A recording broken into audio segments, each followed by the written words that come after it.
Well,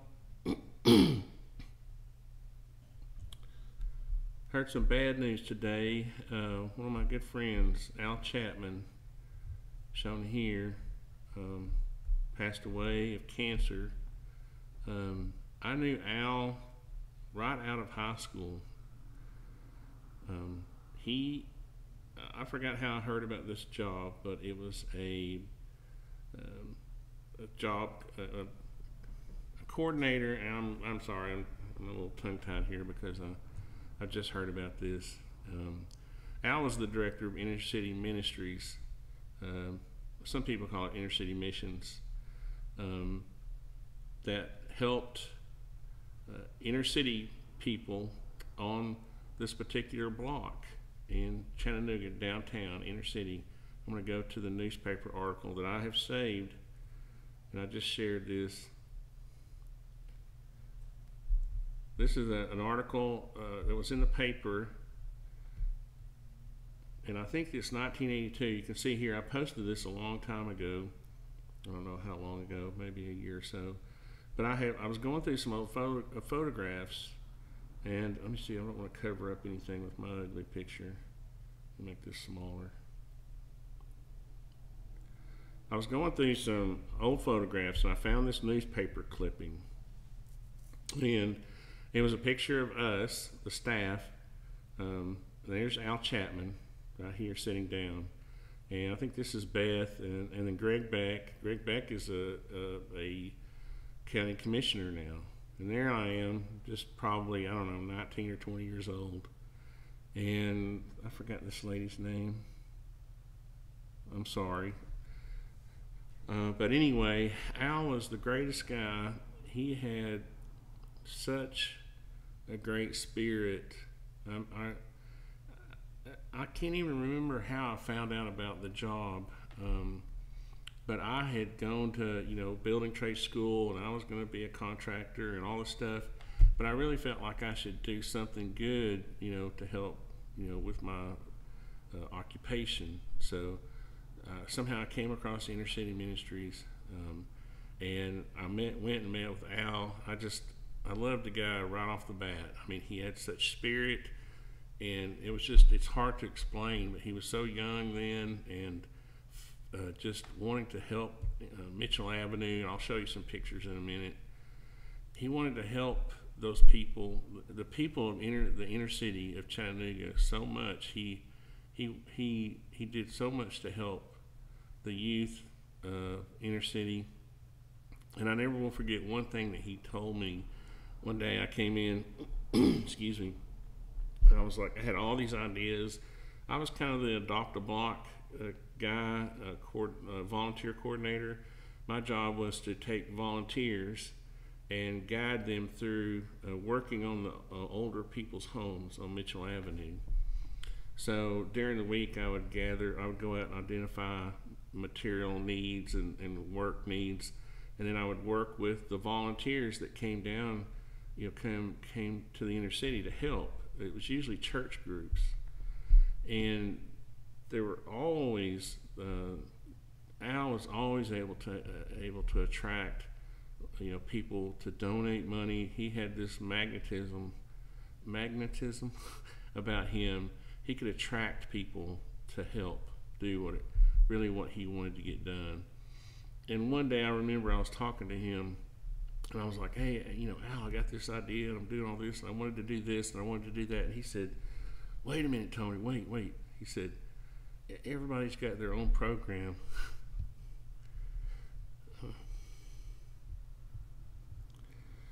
I just need you to help me with mine. And I started thinking. I said, this is right. This is not about me.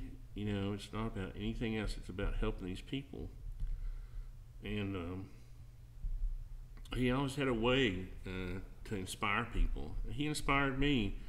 Let me show you some pictures. This is he died of cancer. Let me go to my Facebook page here and get into my photo albums. Photos. Where is it? I can't even keep up with Facebook anymore. I hardly ever go. But if I go to albums, I've got one album that I did where it was like, at the time I did, it was like celebrating 34 years in construction. So I gathered all these old pictures, and you can see here all the old pictures I could find. And this is one right here that in a separate newspaper article, they were doing a story about inner city ministries, and so they were like, "Hey, you know, pretend like you're working." So we were actually, I think, working on this older house across the street. You can see, I don't know if you can see, the behind here is the old south side of Y, and there's an old house across the street we were trying to help fix up. And I was actually going to live there at one time. I don't think we ever really got it completed, and I ended up moving on to Habitat for Humanity as their volunteer coordinator. But anyway, so this is a picture of me. I still have that Estwing hammer. That's my first Estwing hammer right there. And like I said, you can see the old South Side Y on Mitchell Avenue. There was another picture in here. Here it is. I was into this old Polaroid. I don't know how to get rid of this text overlaying, but I was into these old land cameras at the time. So we would have volunteer groups come and work on the inner city home. Well, it's Mitchell Avenue. Work with us, and this is one group that came. I think it's from Michigan. And so these are some old photographs I took of the roof of the South Side Y, which is where they would stay. The old South Side Y was like a place where people could come back when Chattanooga was a steel town. They could come there and stay and live and work. So that was another picture I had. And then I just have some other older pictures. But anyway, Al was such a great guy. I can't say enough about him. I mean, it's so sad. I mean, he loved the inner city people, of Chattanooga, and he just did so much for them. It's immeasurable, really, his impact on the inner city, on the youth of inner city and the elderly of the inner city. And his mom was such a neat lady. I loved her to death. Callie Chapman was his mom. We would have dinners on, see if I'm still broadcasting here. We would, on the weekends, we would have volunteers come down on Mitchell Avenue, and we would work on the houses, and then we'd have lunch. And all the people in the inner city, on that street, Mitchell Avenue, were invited to come. So, all the volunteers would come, and even the homeless on the street would come, even the prostitutes, everybody would come. It was funny. And Callie and her crew they would make sure everybody was fed, and it was such a great time. And it was just it was a time it really taught me about people of the inner city, and about homeless people, and about how the elderly lived, day to day in those old homes.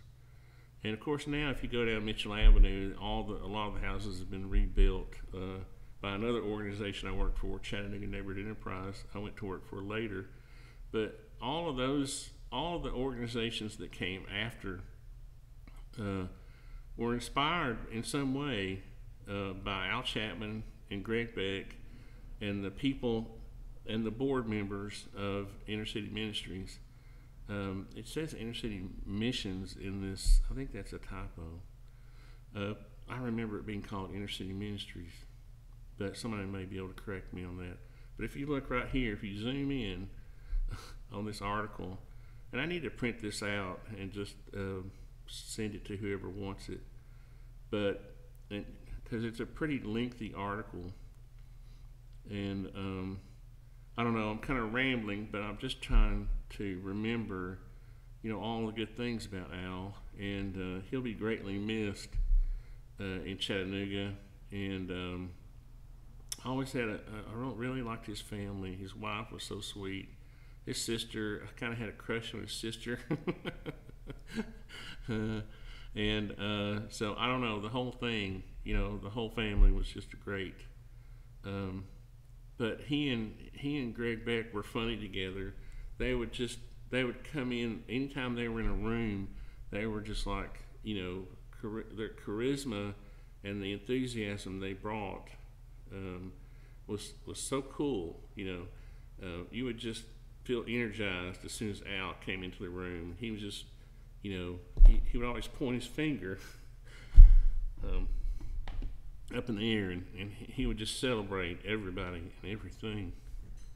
So anyway, didn't want to get too choked up, but he was a good guy, and he'll be missed. Thanks a lot, guys.